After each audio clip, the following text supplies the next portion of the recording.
Ang comic skit ni Vice Ganda laban kay dating Pangulong Rodrigo Duterte ay nagdulot ng matinding reaksyon.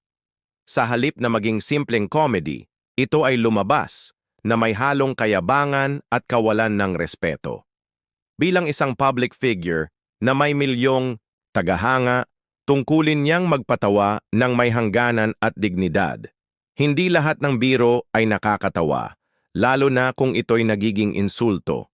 Kaya't hindi nakapagtataka kung bakit mariing ikinagalit ito ng DDS. At sang-ayon ako roon, dapat lang ma-realize ni Vice Ganda na mali siya. Sapagkat hindi tayo mga Pilipino para sa wala. We are not Filipinos for nothing. May dangal, may respeto, at may Ang ating paninindigan pong tayo pamagat, bilang August isang 15, bayan. 2025, At sa dami ng mga valid na i-boycott reaksyon, at ihuhulog. may napili akong ilang Dalawang, komento topic na talaga po namang ito. tumatak at Yung masasabi kong i-boycott, paborito ko dahil sapol, ito po yung bullseye ang usapin kanilang naman mga doon reaksyon. po sa nagsalaula. Ang ating pong pamagat, August 15, 2025, i-boycott at ihuhulog. Dalawang topic po ito. Yung i-boycott, ito po yung usapin naman doon po sa nagsalaula. Sa kalagayan ni Pangulong Rodrigo Roa Duterte. Alam ko, nakakatiyak ako, kilala nyo ito. Pag-uusapan natin ito. Hindi na po tayo magpapatumpik-tumpik pa. I-boycott, ito po'y tumutukoy doon sa taong kumutya kay Tatay Digong. Doon sa taong kumutya ng hamak, nagmaliit sa lahat ng DDS o yung diehard Duterte supporters. Sa lahat ng mga Pilipinong pilit ginagawang mangmang. Sa lahat ng mga Pilipinong nagmamahal sa kapwa Pilipino at nagmamalasakit sa isang kapwa natin Pilipinong nakapiit ngayon dyan sa The Hague nang wala namang kaso na inialay ng sarili niyang gobyerno sa kamay na naglalaway na banyaga. Ang pinatutukuyan po natin dito sa boycott ay walang iba kundi itong nambastos kay Tatay Digong. Nambastos, wag na po tayo magpatumpik-tumpik. Kung matapang siyang nambastos kay Tatay Digong, mausig natin siyang uusigin dito sa Tinig Maisog. Si Vice Ganda, atin pong pag-uusapan, i-boycott yung sahod po ngayon. Sana ay yung mga nanananghali, kung kayo po'y nag-iisip-isip, Luzon, Visayas, Mindanao. Lahat po, yung ating mga kapatid sa KOJC. At hindi rin pinaligtas ng Vice Ganda yung ating mga kaibigan sa Iglesia ni Cristo. Kung hindi pa ho kayo nanananghali at nag-iisip-isip, wag ho muna tayong mag-McDo. McDon't po muna tayo, McDon't. Hanggat si Vice Ganda ang endorser niyan, wag po muna tayong tumangkilik ng McDonald's. Luzon, Visayas at Mindanao, lalong-lalo na dyan sa Mindanao at sa Visayas at dyan sa Davao. Hanap po muna tayong iba. Nakahintulad o higit pang masarap dyan sa McDon't. Wag ho muna tayong mag-McDon't. Wag muna. Hanggat hindi humihingi ng sinserong patawad yung napakaangas na Vice Ganda. Wag po nating tangkilikin na McDonald's. Tangkilikin muna natin yung sariling atin. Nandiyan naman ang Jollibee. Libreng advertisement na po ito. Jollibee. Kung hindi natin maiwasan, lalo na yung mga bata. Nako, yung mga anak ko ay pakikiusapan ko rin muna. McDon't muna tayo, McDon't. Jollibee. O kaya isa pang homegrown na produkto. Yung tinatawag po nating Andox. May fried chicken na rin po sa pagkakaalam ko yung Andox eh. Kalimutan po muna natin itong McDon't. Wag ho kayong tumangkilik ng kahit anong produkto, lalo na yung sugal. Total, ang pangalan niya Vice, bisyo eh. Hindi ho tayo yayaman sa sugal.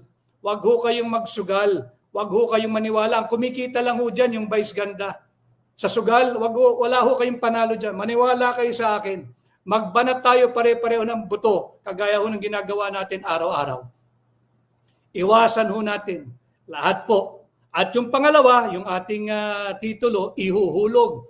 Ito po naman ay after my own malalimang analysis, mukhang ihuhulog kung hindi pa inuhulog si Congressman Saldico ng kanyang mga karancho na nakinabang sa ating pera gamit ang 2024 national budget. Higit pa, yung sinalaulang 2025 national budget na pinangalanan na ng maraming leader, maraming mga nasa akademya na yung 2025 national budget is the most corrupt national budget ever in the history of the Philippines. Unahin po natin. Mag-message po muna kayo kung anong gusto nyo unahin natin. Babasahin ko lang po yung inyong mga komento. Kay Moses Miranda San Jose, yes, Moses, McDonald tayo. Kay Sharon Torres, ganun din po. Kay Juvie Ibarle, kay Athena Sam, pati po yung mga Pilipino sa labas ng bansa. Iwas po muna tayo dyan. Kung may Jollibee sa Hong Kong, napakaraming Jollibee. Mag-Jollibee ho muna kayo. Singilin natin itong Vice Ganda na binastos si Tatay Digong. Konting sakripisyo po ho. Konting sakripisyo. In fact, I think, if you will heed my pakiusap, kung pakikinggan po nyo at susundin ang aking pakiusap, hindi po ito sakripisyo, baka makabuti pa po sa atin ito. Kumain na lang po tayo ng pagkain gawa sa bahay. Huwag na muna yung McDonald's po muna tayo. Iwasan natin yung McDonald's. Kung hindi natin kaya, lumipat po tayo kay Jollibee, kay Andox, Davao, yung Waxis. Huwag tayong mag-McDonald's. Ipakita natin, total kinutya ang bawat Duterte diehard supporters. Hindi lamang po si Tatay Digong, hindi lamang po yung pamilya Duterte. Hindi lamang po yung mga Bisaya. Hindi lamang po yung mga taga Mindanao, hindi lamang po yung mga taga Luzon, hindi lamang po yung mga nagbabanat buto, nagpapakahirap dyan sa ibang bansa, mga overseas Filipino workers at Filipino migrants. Boycottin po natin lahat ng palabas. Nasa Star Tracks and Trends ka na. Dito, lahat trending. Mula sa mga bituin sa politika, showbiz, hanggang sa ordinary walks of life. Kung may kwento, may spotlight. At kung may spotlight, siguradong trending. I feel strongly about this call to boycott Vice Ganda at lahat ng kanyang produkto. Hindi naman natin maiwasan yung iba dahil hindi naman siya yan kumikita lang siya Diba? Pero yung McDonald's, kaya po nating iwasan yan. Binastos ang isang dati nating leader na mahal ng sambayan ng Pilipino. Ano akala mo, Vice Ganda? Higit kang mahal ng Pilipino kesa kay Tatay Digong? Subukan natin. Bakit hindi ka magpakulong at tingnan mo kung magkakaroon ng malawakang kilos protesta hindi lamang sa loob ng Pilipinas kundi pati sa labas ng Pilipinas na mananawagang palayain ka. Subukan mo. Pero yung ginawa mo, you have crossed that very, very red line. Binastos mo si Tatay Digong. Para lang sa kaalaman mo, nang tumaas-taas din naman ang level ng iyong pampublikong diskurso, si Pangulong Duterte ay kinidnap. Hindi siya maaaring sabihing inaresto dahil walang arrest warrant. Hindi mo rin pwedeng sabihin para sa iyong karagdagang kaalaman at iangat natin ang iyong kamulatan sa usaping panlipunan, hindi lang yung winawalang hiya mo si Tatay Digong. Kanya siya narariyan ay siya'y kinidnap. Siya ay iginawang alay at inihandog ng sarili nating gobyerno, ang administrasyon ni Bongbong Marcos, sa kamay ng mga naglalaway na banyaga.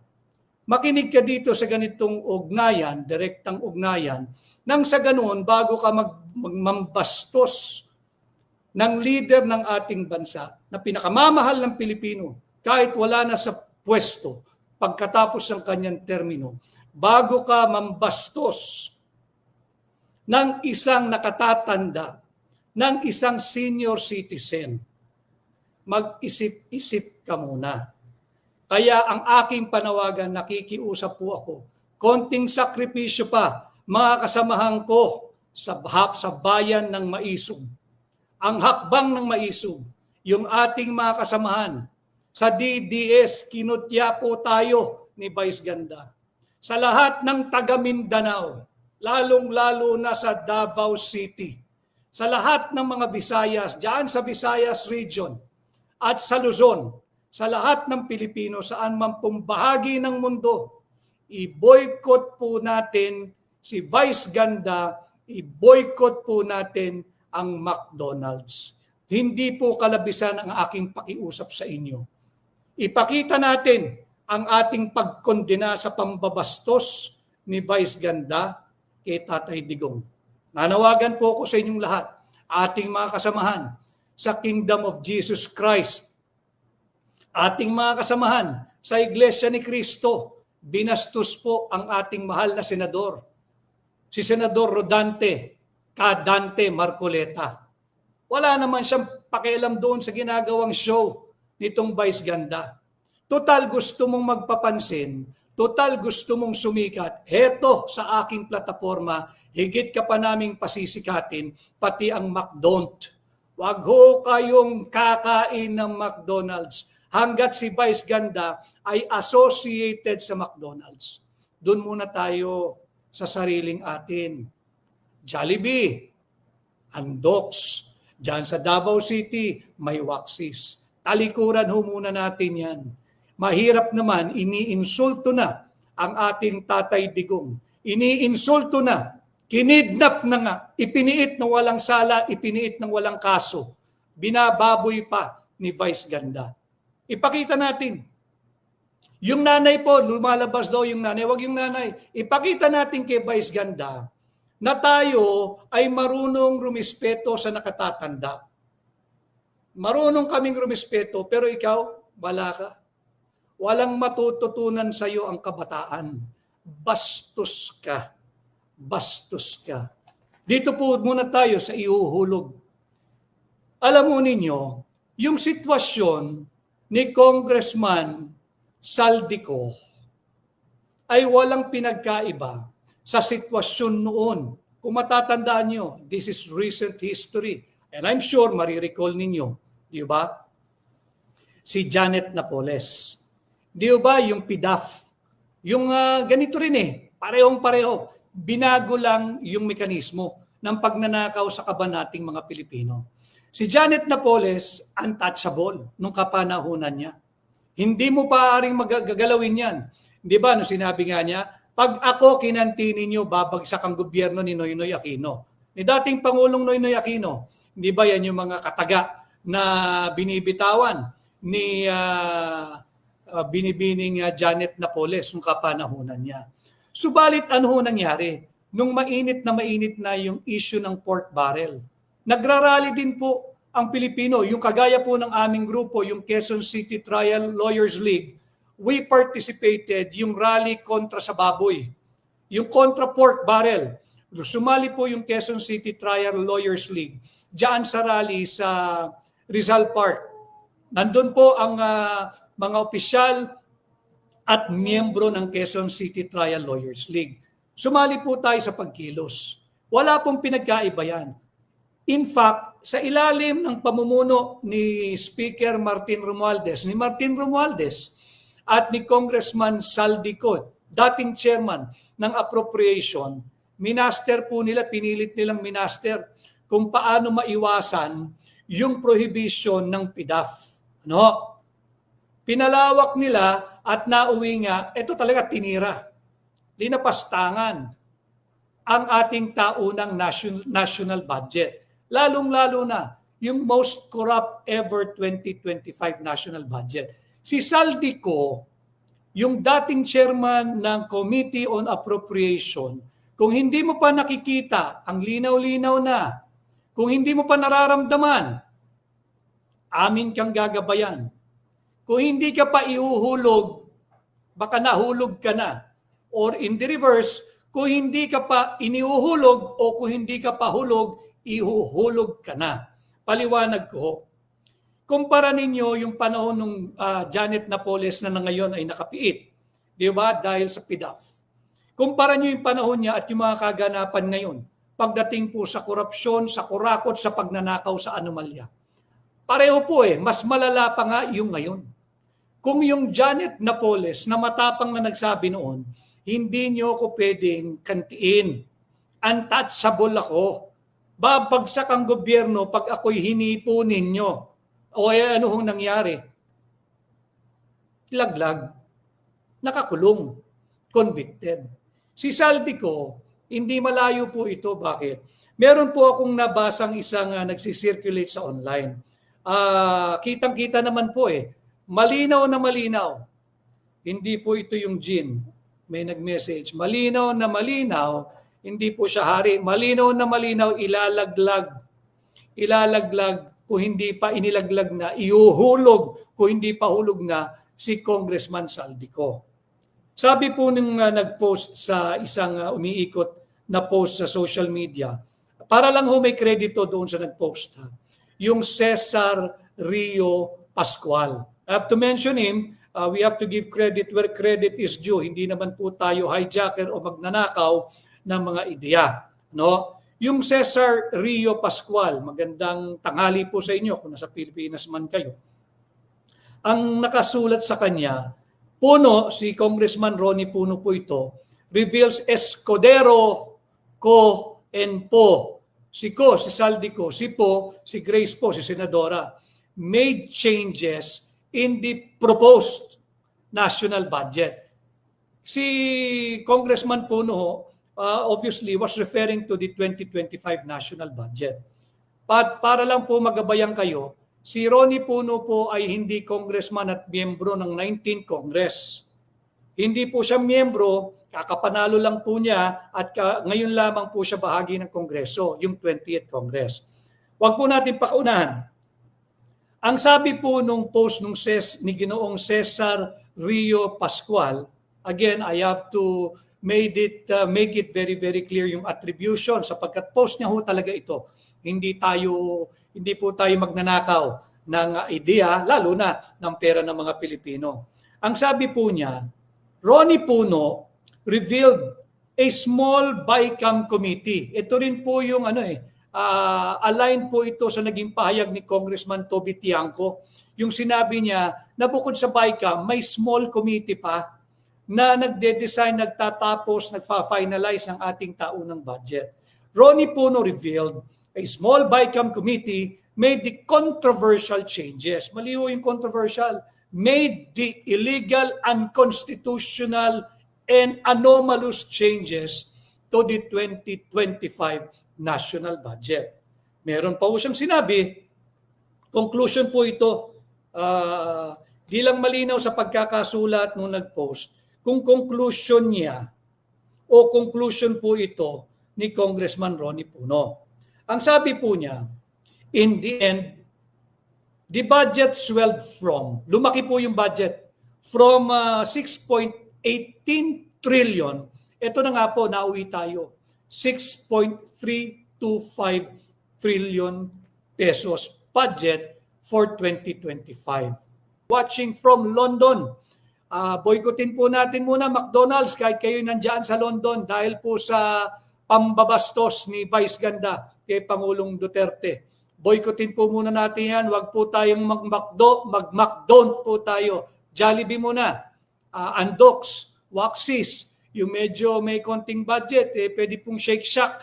Huwag lang po McDonald's, boycottin po natin. Mga taga Davao, iwasan po nyo kahit kape sa McCafe. Huwag ho kayong katatangkilig. So in the end, sabi niya, lumobo po yung budget. From 6.18 trillion, naging 6.325. Pero may conclusion po siya rito na tanging si Saldico, si Escudero at si Po, term nito, Co, Escudero at Po, ang nag-finalize nito. Alam mo ninyo, kung ito ay conclusion ni Congressman Ronnie Puno, respectfully to the good congressman, ito po ay hearsay. Hindi niya pwedeng absueltuin si Martin Romualdez sa maanumalyang 2025 national budget. Siya po ang speaker At pakikita ko po muli sa inyo. Yung mga dokumento, by the way, nais kong batiin, shout out sa ating maisog na kasama, si Congressman Isidro Sid Ungab. Check nyo po yung kanyang Facebook page. Meron po siyang post kaninang umaga. Ipinakita niya muli yung kopya ng Bicameral Conference Committee report na amin pong inilahad, ipinakita at yun po yung basehan ng aming petisyon na nakabimbin hanggang sa ngayon sa Korte Suprema. Dahil nga po, merong 13 pages containing 28 items na blanco.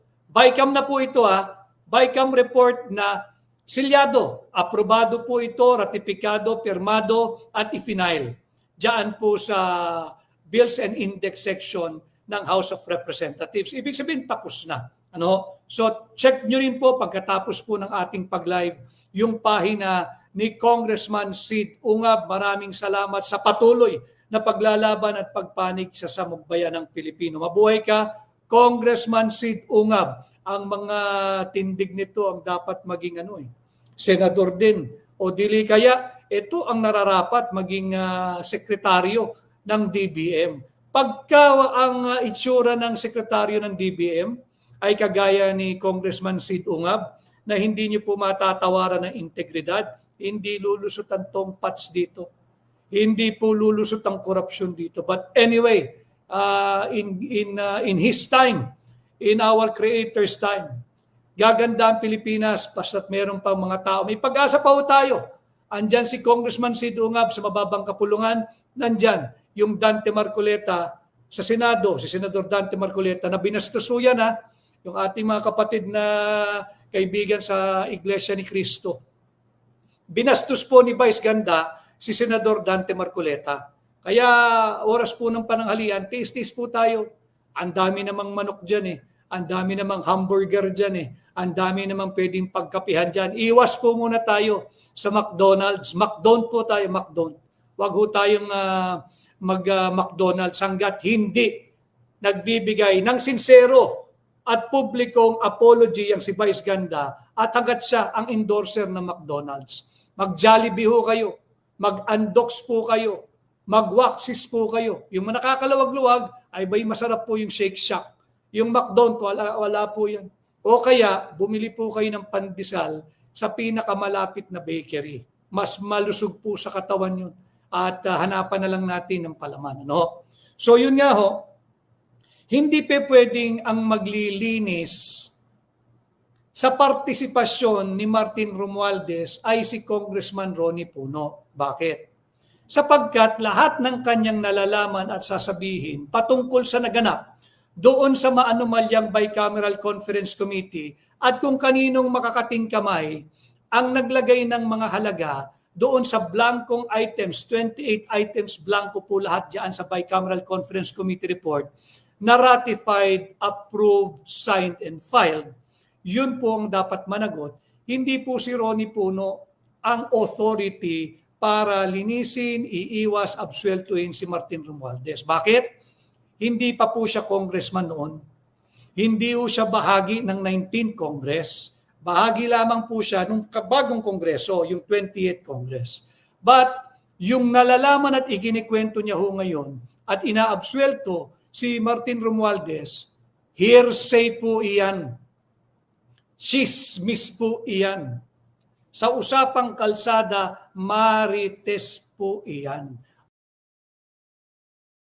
Bagamat tayo ay nagagalit din at nagkaroon tayo ng pagkakaisang pagkundina at pagpupuna ng seryoso sa pangbabastos ni Vice Ganda kay Pangulong Rodrigo Duterte. Pero diyan nabubuhay kasi itong tarantadong Vice Ganda na to. Hindi naman maganda talaga itong taong na to. Pati ugali nito masama, bastos pa. Kaya nga ito na-rebuke ni Pastor Kibuloy din noon sa kanyang pangbabastos sa Kingdom of Jesus Christ. At kay Pastor Kibuloy, attitude will always come out. Sapagkat ang attitude po ay ibinubunga ng kung paano ka pinalaki, paano ka lumaki at paano ang naging karanasan mo sa buhay. Kaya po yung pagpupuna ng milyong-milyong Pilipino ngayon at pagkagalit sa kagaspangan ng ugali at kabastusan na ipinakita po ni Vice Ganda at ginawang biro na may halong insulto ang kanya mga pinagsasabi laban kay Pangulong Duterte, mahigit 1 milyon ng kanyang fan base o mga followers niya sa social media ang nawala, mga kababayan. I think itong taong ito does not deserve any respect nabubuhay ito sa pang-iinsulto, pangbabastos, pangbabalahura, at hindi magandang ihemplo ito sa kabataan. Janet Mayoho, thank you sa pagpapakulay. Pero inuna ko na po yung mga mahalaga pa, kasi itong ayaw kong patulan ang kanyang sexualidad, itong bakla na balahura na to na si Vice Ganda. Kailanman hindi ko po ito nagustuhan ang pagkatao nito. Maraming mga bakla o bading ang matitino, matatalino, very talented, very creative. Pero ito si Vice Ganda, hindi po ito tamang ihimplo ng mga bading sapagkat bastos, balahura, at kinakapital niya ang pang-iinsulto sa kanyang kapwa para siya ay mabuhay. Pinagkakakitaan niya ang negosyo ng pang-iinsulto, pangbabastos at pag-aalimura sa kapwa-tao. May kalalagyan din po yan, mga kababayan. Kupal yung kabayo na yan, nagalit si Prince Enrique Bongs na si Tatay Digong, pati si Tatay Digong at binabastos nito. Oo nga hindi ko yan talaga pinapanood. Kaya tinanong ko pa silang Ging, bakit ano na naman ang ginawa ni kabayo? Joanne Pantoja. Kaya nga bakla na bastos. Yeah, okay. Kaya pala trending ito ngayon ang baklang kabayo na to, I do not want sana to use those maligning terms. But deserve niya kasi itong galit na ito ngayon ng taong bayan sa kanya, Mas gusto ko pa si Frederick, si Roderick Paulate. Not Frederick po. Roderick Paulate. Yan, na-convict din ito kasi sa may malaki siyang legal problems sa kanyang conviction sa graft cases niya sa Quezon City, hindi na natin siya masyadong nakikita sa showbiz, Sena SF Gutsi. Good evening, Sir Eric. Ayan. His principle is undetermined as his gender. Tama. Sabi ni sino nagsabi, hindi ko na makita tuloy.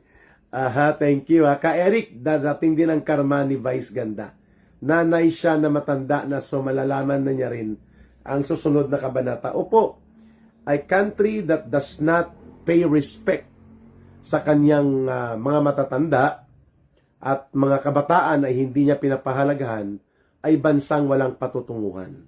Ang mas lalo pong nagbastos at nagpakita ng masama na pagtrato, brutal na pagtrato kay Pangulong Duterte, ay hindi lamang po si Vice Ganda, kundi lalo na itong gobyerno ni Marcos at Romualdez. Sa edad ni Pangulong Duterte, sa kanyang katayuan bilang isa sa pinakaminahal at naging matatag at matapang na haligi ng pamumuno sa ating pamahalaan at sa ating lipunan, at sa kanyang kalagayang pisikal ay nakuha pa ni Marcos at nila Romualdez at ng Estados Unidos, of course, na mga deep state at mga security intelligence operatives nila, kasama ang mga komunista at mga hilaw na komunista na magkaroon ng sabwatan para iligal na mapadukot at mapatapon po si Pangulong Duterte at illegal na mapapakulong dyan sa detention facility sa Hague, the Netherlands. Kaya nga, kung mayroon pong pananagutang masigit pa sa karumal-dumal na kabastusan ni Vice Ganda, mas malala po sa tingin ko ang karumal-dumal na pagtataksil at iskandalusong kawalang paggalang at walang pagpapahalaga ni Marcos at nila Romualdez at mga alipores nila sa kalagayan po at katayuan ni Pangulong Duterte. So I think mas kapuna-puna din po yun ang mga kababayan na dapat nating punahin din yung ganyang mga pangyayari. Pero bago ang lahat na yan, balikan natin ang ating headline.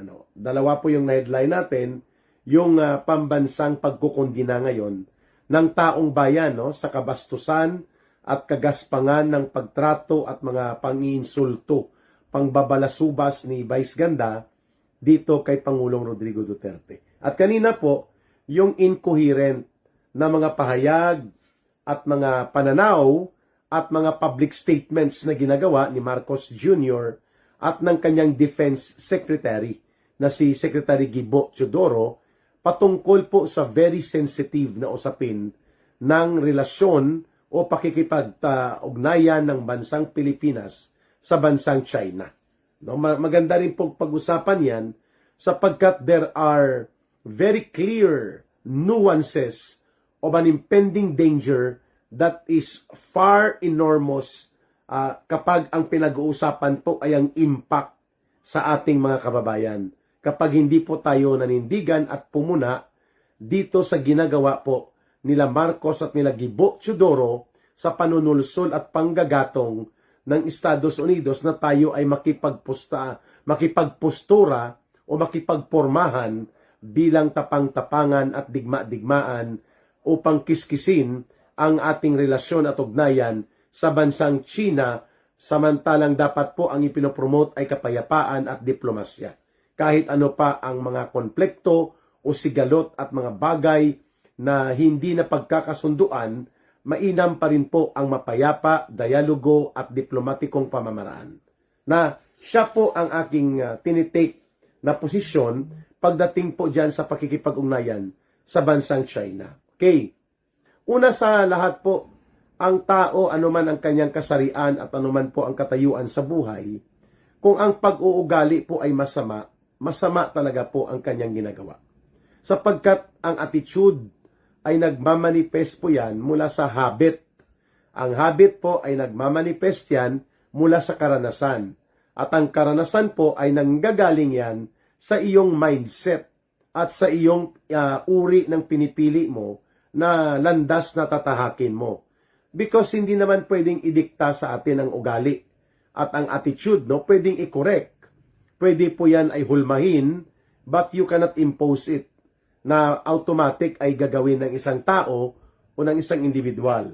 So hindi na po nakakapagtaka at hindi po nakakagulat that there are individuals living in the midst of hurling insults, sarcasm, at mga pangungutya, pagmumura at pang-alipusta sa kanyang kapwa sapagkat ito po ay kanyang attitude. Ang attitude na yan po ay bahagi ng kanyang buhay. It reflects the inner self of the person. Ang attitude po ay nagre-reflect kung ano ang pagkatao mo. Kaya itong kabastusan na ginagawa ni Vice Ganda, hindi lamang kay Pangulong Duterte ito niya ginawa eh. Ginawa niya rin yan kay Pastor Kibuloy. Sa Kingdom of Jesus Christ, no, binabastos niya yan, binabash niya, iniinsulto. Ginawa niya rin po yung pang-aalipusta at pag-alimura kay Jessica Soho. Isa po itong kilala na Filipino journalist, no? Alam natin po kung paano niya binastos, no? Dahil nga si Jessica Soho, obvious naman po na obese. Malaki po siya sa normal na size, sa overweight, obese. At pinagkakitaan ni Vice Ganda ang pangungutya at pangiinsulto sa kanyang kalagayan. Ganon din po ang ginagawa nito noon sa kay Gloria Macapagal Arroyo, kay Chief Justice Corona, nung sila po ay magkaroon ng sakit sa gitna ng kanilang pinagdaanan noon na mga legal battles sa buhay nila. Si Vice Ganda po ay kinutya niya rin po yan ng mga taong ito. Lahat na lang halos kinukutya at binabastos nito, ano? At yung kanyang ginagawa ay parang kabuhayan na niya ang mangbastos at manginsulto ng tao. Kaya po, nagkamali siya dito sa kay Pangulong Duterte. Sapagkat yan din po ang pagkakamali ng kasuklam-suklam na pagtataksil ni Ginoong Marcos na ginawa din nila laban kay Pangulong Duterte. Sapagkat napukaw po nila ang pambansang kamalayan ng taong bayan sa isang Pangulo na totoong naglingkod bagamat hindi siya perpekto bilang tao, hindi rin po siya perpekto kaagad bilang Pangulo, pero by and large, ang malaking bahagi ng kanyang ginagawa po ay napapakinabangan at nararamdaman na mabuti po ang idinudulot sa kapanatagan at kapayapaan ng ating bansa at pagsupil at pagsugpo ng kriminalidad, droga, at pati po ng mga pangungurakot at terorismo ng mga komunista. Malinaw po yan na there can never be a perfect government. There can never be a perfect president. but there can only be a true public servant na totoong nagmamahal sa kanyang mamamayan at nagmamahal sa kanyang bayan. Kaya po minamahal si Pangulong Duterte. No matter how many times Marcos would try to do gimmick or propaganda or publicity or public relations, hindi po niya matatabunan at hindi po niya maiwawaksi ang inabot po na antas ng pagtanggap, pagtiwala at pagmamahal ng mga mamamayan kay Pangulong Rodrigo Duterte. And even sa kanyang anak na si Vice President Sara Duterte because of their authentic political principles and set of values sa mabuting pamamahala para po tunay nilang paglingkuran at isulong ang interes at kabutihan ng ating mga mamamayan. Yan po ang pagkakamali ni Vice Ganda. Hindi niya nakita na ang kanyang kabastusan at kagaspangan ng pag-uugali ay hindi pwedeng yan ay palulusutin ng mga mamamayan na nagmamahal at rumirespeto, lubusang gumagalang sa mga nagawa at ginawa ni Pangulong Duterte. Kaya kita naman ninyo in less than one day, mahigit 1 milyon sa kanyang followers sa kanyang social media account ang nawala, mga kababayan, dahil nga nagkaroon ng pagkagalit ang taong bayan. I do not believe na ito'y magiging aral sa kanya, sapagkat kung ano po ang kanyang uri ng pagkatao, ay yan po ang magmamanifest sa kanyang ugali at sa kanyang ginagawa. So, I think this is also a reminder sa ating mga kababayan na kapag may mga magagaspang ang pag-uugali at hindi matino ang ginagawa, kagaya po ni Vice Ganda, hindi dapat ito tinatangkilik. We do not glorify or we do not take pleasure na tingnan at palakpakan ang mga balasubas na mga tao kagaya po nito ni Vice Ganda na ginagamit po ang entertainment at showbiz para palusutin at inegosyo ang kanyang kabastusan ng pag-uugali at ng kanyang mga ginagawang pangbabastos at pangiinsulto sa kanyang kapwa. Na siya po ang ginawa niya na lately laban kay Pangulong Duterte. So reminder po ito sa taong bayan din na kung ganyan pala kabastos ang isang nagpapakilalang entertainer at kagaya po ni Vice Ganda, hindi po ako na-entertain dyan sa kanya, no? Kasi bastos nga yan eh.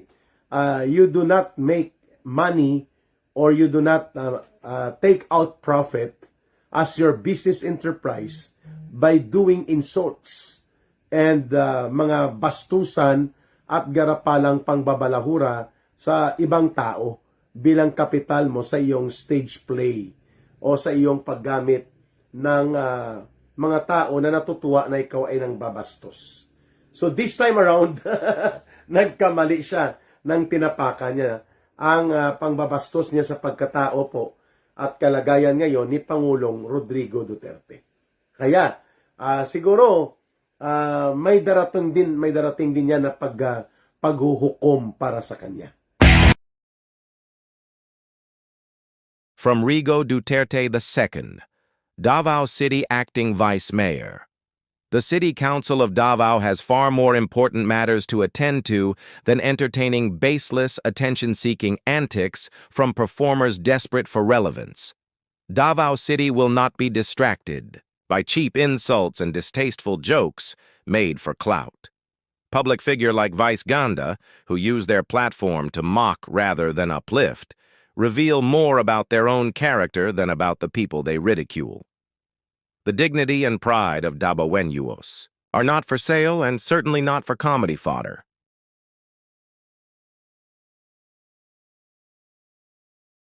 Very well, said attorney. Vic Rodriguez, Big Waz ng Aguila, and acting Vice Mayor Rigo Duterte II.